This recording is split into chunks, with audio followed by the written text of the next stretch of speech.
L'édition est présentée par Romain Villard. Bonsoir et bienvenue dans votre 20h le JT. Voici les titres du jour. Nous allons bien sûr parler dans les titres de l'actualité ce soir d'un père de famille dans l'Essonne en garde à vue pour l'assassinat de ses 2 enfants. Nous parlerons de l'affaire du moment, la mère d'Avalon, Jamila Absaoui, qui est incarcérée pour avoir été en possession de drogue et des lingots d'or. L'info locale ce soir, nous allons parler d'un événement qui aura lieu la semaine prochaine à Tournon-sur-Rhône afin de promouvoir le sport. En Martinique, météo avec la sécheresse, les pompiers sont sur tous les fronts. Ils appellent la population à la vigilance en faisant un point sur la situation. Puis nous finirons sur un point météo sur Tournon-sur-Rhône et la France métropolitaine pour finir sur un éphéméride. De demain, nous sommes ici. Alors, je devais être en direct d'ici, mais comme ça bug beaucoup, je suis en enregistré. Mais regardez ce cadre, c'est magnifique. On va tout de suite commencer cette édition du 20h bien sûr par cette information. Cette information donc dans l'actualité, une fillette de 3 ans et son frère de 20 mois ont été retrouvés morts poignardés ce vendredi à Forges-les-Bains en Essonne. Alors leur père a indiqué aux autorités les avoir tués. Il a été donc placé en garde à vue, c'est ce qu'a indiqué le parquet d'Evry, donc à l'AFP, l'agence France-Presse. Le ministère public a détaillé qu'un homme donc a tenté de se tuer en voiture vers 23h30 hier soir. Il a survécu et a indiqué qu'il venait de tuer ses 2 enfants qui ont été donc ensuite été retrouvés dans un champ à Forges-les-Bains à l'endroit indiqué par le suspect, donc le père de famille. Une enquête a été ouverte pour assassinat et confiée à la brigade donc de recherche de la gendarmerie de Paris, c'est ce qu'a ajouté le parquet d'Evry. Le communiqué précise encore que la famille était originaire des Yvelines. Dans l'actualité également, l'affaire qui fait grand bruit en ce moment. Dimanche au petit matin, les forces de l'ordre débarquent donc dans la maison familiale de Jamila Absaoui. Sur place, les enquêteurs saisissent 70 kg de cannabis, près d'1 kg de cocaïne, 20 lingots d'or et 7000 € en liquide. Après 72 heures de garde à vue, Jamila Absaoui et 5 autres personnes ont été déférées devant le tribunal d'Auxerre avant d'être mises en examen et placées en détention provisoire donc dans le cadre d'une enquête pour trafic de stupéfiants, c'est ce qu'a indiqué dans un communiqué le procureur de la République à Auxerre, Hugues de Filly. Alors le procureur précise qu'une enquête préliminaire lancée en octobre 2023 avait permis de mettre en cause 2 frères de Jamila Absaoui comme pouvant se livrer à l'achat et à la revente de manière habituelle de produits stupéfiants à partir du domicile de leur sœur. L'un d'entre eux aurait même reconnu les faits et des douanes complètement sa sœur, c'est ce qu'a indiqué l'avocat donc de la mère dans les colonnes de Lyon républicaine, ajoutant aussi qu'il n'y a pas forcément de connexion entre les 6 mises en cause.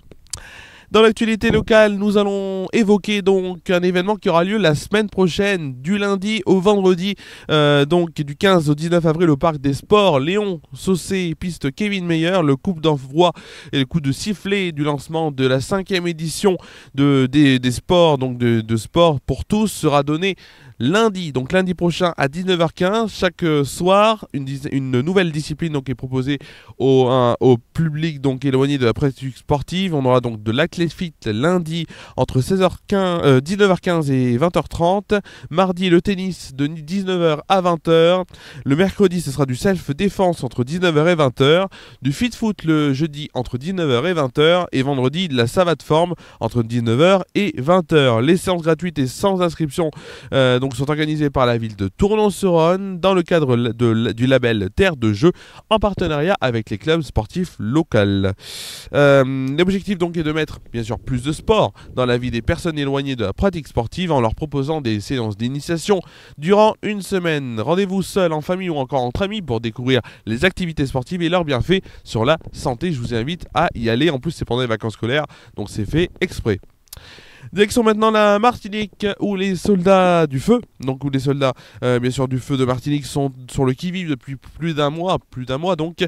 En ce début de carême, ce sont les feux de végétation qui les mobilisent. Pour ce mois d'avril, les pompiers sont sortis quand même en 10 jours 25 fois contre 50 interventions pour le mois de mars dernier. Les incendies de broussailles souvent causées donc par des actions humaines, mégots de cigarettes, étincelles de feu domestique ou encore de barbecue, donc peuvent rapidement s'étendre dans des zones de végétation sèche, hein. C'est comme ce qu'on subit bien sûr aussi le sud notamment de la France et même la Bretagne l'année dernière et les autres années.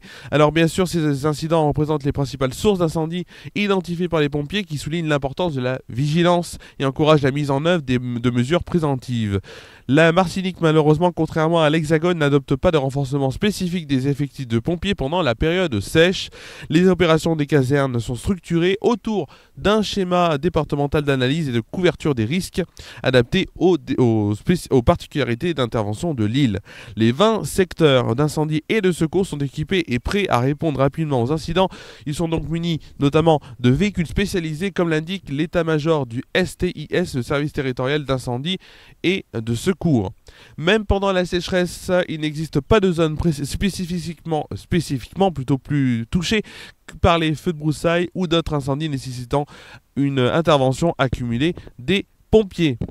Football maintenant, l'OM s'est incliné 2-1 à l'extérieur face à Benfica et même score pour Lille face à Aston Villa, donc 2-1, match retour, ce sera donc bien sûr jeudi prochain. Et pour le PSG qui s'est incliné 2-1 à domicile, 3-2 plutôt à domicile face au FC Barcelone, donc ils joueront mardi leur match retour, donc bien sûr au Camp Nou. On va tout de suite aller du côté de la météo pour notre météo, donc météo de demain. Et vous allez voir que ça va être très beau.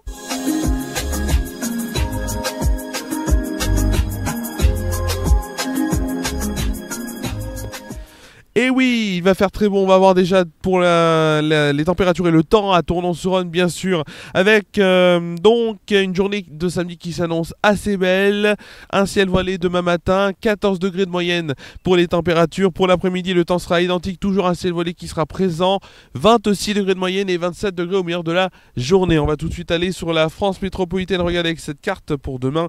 Quelques brouillards seront présents donc à l'aube, sauf en Occitanie et près de la Méditerranée où le soleil brille déjà de tous les feux, de tout feu. Donc une relative fraîcheur se fait sentir au lever du jour. Les températures donc pour demain matin en moyenne dans les grandes villes seront de 7 degrés à Strasbourg, Dijon et Limoges, 9 degrés pour Lille, Charlène-Mézières, Rouen, Troyes, Orléans, Rennes, Bourges, Montélimar et Biarritz, 11 degrés à Cherbourg, Brest, Perpignan et Montpellier, 13 degrés pour Ajaccio. Pour le plus froid il fera 6 degrés à Lyon, Aurillac et Toulouse et pour le plus chaud 14 degrés à Nice.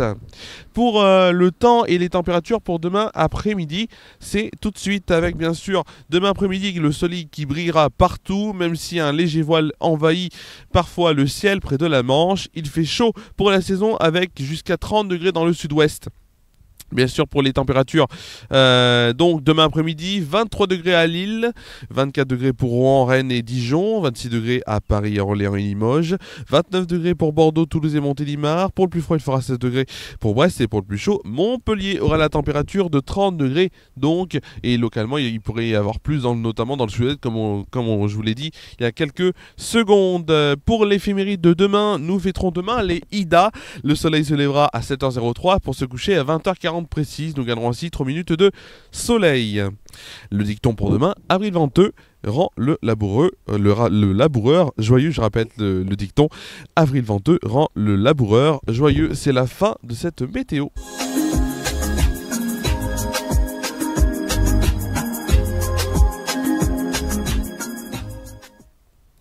Alors, on va tout de suite, dans quelques instants, finir cette édition ici, ici, sur ce très beau temps qu'il y a aujourd'hui, et notamment ce week-end, ça va continuer, il va faire un peu plus chaud en plus qu'aujourd'hui. Alors, juste pour vous dire les différents rendez-vous sur FR News qu'il y aura, il n'y en aura pas énormément, mais il y aura déjà mardi l'émission Bienvenue chez Romain qui sera de retour sur Déclic Radio et sur FR News. Déclic Radio, c'est un point sur la bande FM, déclicradio.fr sur internet, ou encore sur FR News sur le Facebook d'FR News, donc en direct vidéo. Donc ça sera donc mardi. Je vous commenterai le match donc PSG Olympique Lyonnais. C'est à retrouver donc à partir de 20h50 dans une soirée spéciale sur Efera News, donc dimanche prochain, pas celui-là mais dimanche d'après, le 21 avril, et le 20h va se mettre en pause et reviendra dès le mercredi 1er mai, donc pas de 20h pendant les vacances, c'est important de le préciser. Voilà, merci à vous d'avoir suivi cette édition donc du 20h le JT. J'étais heureux de vous la présenter ici, c'était pas en direct mais c'était dans les conditions du direct ici au bord du Rhône. Donc on se retrouve pour Bienvenue chez Romain mardi en direct de 17h30 à 19h sur Efera News et Déclic Radio. Je vous souhaite de passer une très bonne soirée, un très bon week-end aussi, de très bonnes vacances à tous ceux qui le seront, et à mardi sur Déclic Radio, Efera News aussi, 17h30 19h.